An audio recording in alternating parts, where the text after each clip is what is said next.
கிறிஸ்துவுக்குள் மிகவும் பிரியமான தேவனுடைய பிள்ளைகளே, இந்த காலை வேளையிலே உங்களை சந்திப்பதிலே மிகுந்த மகிழ்ச்சி அடைகிறேன்.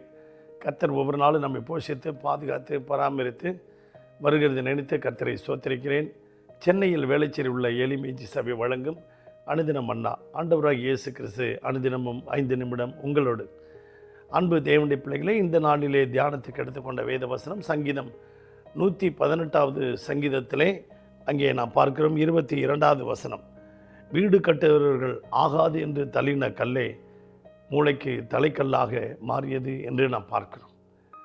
இந்த காலவெளியிலே இந்த சத்தியத்தை கேட்டுக்கொண்டிருக்க அன்பு தேவனுடைய பிள்ளைகளே, ஒரு சமயம் தாவீது அங்கே அண்ணன்மார்கள் எல்லாரும் யுத்தத்தில் இருக்கிறார்கள்.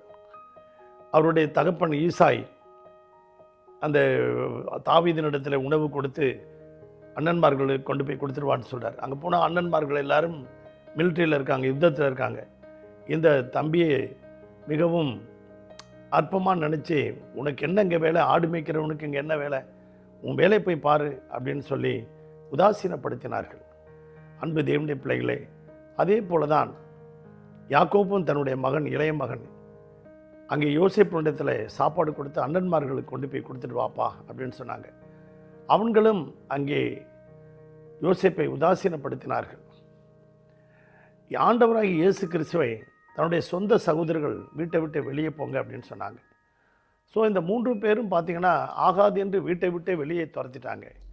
அப்படி ஆகாது என்று தள்ளின இந்த கற்கள் எல்லாம் இந்த 3 பேரையும், ஆம் பிரியமான தேவனுடைய பிள்ளைகளை, ஆண்டவராகிய இயேசுவை உலகத்துக்கே இரட்சகராகன தேவன் உலகத்துக்கே நம்மை காப்பாற்றும்படியாக, சாப்பாடு போடும்படியாக, அப்பம் என்கிற உணவை கொடுக்கும்படியாக வந்தார்.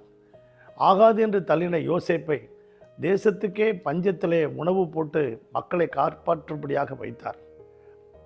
ஆகாது என்று தள்ளின தாவீதை, அருமையான தேவனுடைய பிள்ளைகளே, அந்த இஸ்ரவேல் தேசத்துக்கே ராஜாவாக மாற்றினார்.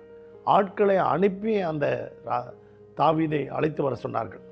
ஆட்களை அனுப்பி யோசேப்பினுடைய கட்டுகளெல்லாம் அவிழ்த்து கொண்டு வந்து அரண்மனையிலே ராஜாவாக மாற்றினார். இஸ்ரவேலுக்கு தாவீது ராஜாவாக மாறினார். உலகத்துக்கே இயேசு ராஜாவாக மாறினார். அப்படியாக பிரான்ஸ் தேசத்தில் அன்பு தேவனுடைய பிள்ளைகளே, ஒரு பெரிய பணக்காரர் தன்னுடைய வீடு முழுவதும் அலங்காரமாக்கி விட்டான். தன்னுடைய வீட்டிலே ஒரு அழகான ஓவியத்தை வரைந்து மாட்ட வேண்டும் என்று ஒரு ஓவியனை தேடிக்கொண்டிருந்தான். அவனை வரவழைத்தான். அவனிடத்தில் சில பொற்காசுகளை கொடுத்து, எனக்கு அழகான ஓவியத்தை நீ வரைந்து கொடுக்க வேண்டும் என்று சொன்னான். ஒரு சில நாட்கள் கடந்து போயின.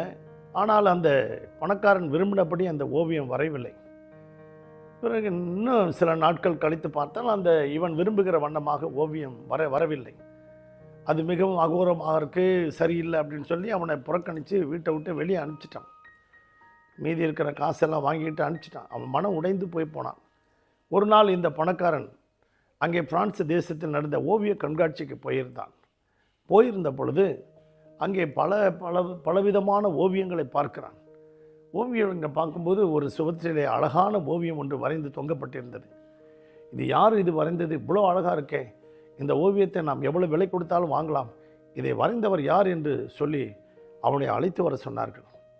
அப்படி அழைத்துட்டு வராங்க. போயிட்டு அந்த ஓவியனை அழைத்து கொண்டு வருகிறார்கள். அன்பு தேவனுடைய பிள்ளைகளே, அழைத்து கொண்டு வரும்போது அந்த ஓவியத்தை வரைந்தவர் நீதானா தம்பி அப்படின்னாங்க. ஆமையா அப்படின்னா. அது யார் என்றால், இவன் வீட்டிலேருந்து புறக்கணித்து வெளியே தள்ளப்பட்ட அவன்தான். அவன் உன்னை தவறாக நினைத்து விட்டேன், இதே ஓவியத்தை எனக்கு மீண்டும் வரைந்து கொடு என்று சொல்லி மீண்டும் அவனிடத்தில் காசை கொடுத்து மீண்டும் அந்த ஓவியத்தை வரைய சொன்னான். எவ்வளோ ஒரு வேதனையோடு போனவன் திரும்பி மீண்டும் அநேக பொற்காசுகளை கொடுத்து, அதிகமான பொற்காசுகளை கொடுத்து ஓவியத்தை வரைய சொன்னான். இந்த சத்தியத்தை கேட்டுக்கொண்டிருக்க அன்பு தேவனுடைய பிள்ளைகளே, உங்கள் வாழ்க்கையில், வீட்டில், அலுவலகத்தில், உங்களுடைய எல்லா காரியத்திலும் நீங்கள் புறக்கணிக்கப்பட்டிருக்கீங்களா? கர்த்தர் உங்களை உயர்த்த போகிறார். உங்களுக்காக ஜெபிக்கட்டுமா? பரலோக பிதாவே, இந்த சத்தியத்தை கேட்டுக்கொண்டிருக்க ஒவ்வொரு பிள்ளைகளையும் ஆசீர்வதியும்.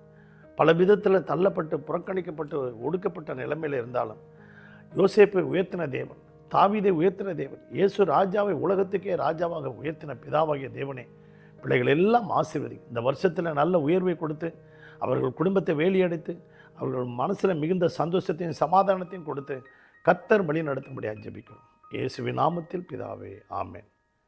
God bless you everybody.